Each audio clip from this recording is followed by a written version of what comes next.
Logging is challenging. If you don't log in enough detail, when problems occur, you may not have enough information to efficiently address them.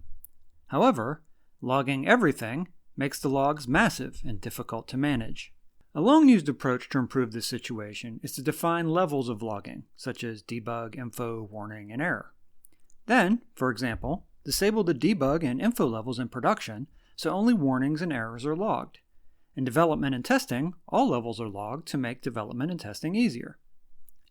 However, when something goes wrong in production, the info and debug level messages are often helpful, but it's too late to turn them on after the problem has already occurred. A more recent attempt to solve this is to use a log aggregation service and log as much as necessary all the time and allow the log aggregation service to manage the massive volumes of messages. This works better.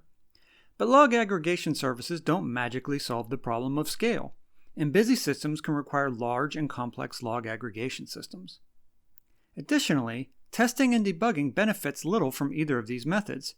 Naturally, you'll want to enable all log messages when developing, but then the output can be overwhelming, and it's a bit cumbersome to expect developers to run their own log aggregation services in their personal development environments. The perfect solution would detect when a problem occurred, then somehow go back in time and log all the relevant messages leading up to the errors, while not logging messages that don't have value. While it sounds impossible when phrased like that, this is pretty much what my triggered log handler for Go does. The concept is pretty simple, and I'm surprised that I haven't found another implementation of it. The log handler is configured with a triggering severity, and then used just like any other logger. However, messages are only actually logged if a message is sent at or above the triggering severity. Once the triggering severity starts logging, all previous messages are reported as well, leading to a full trace of events leading up to the problem.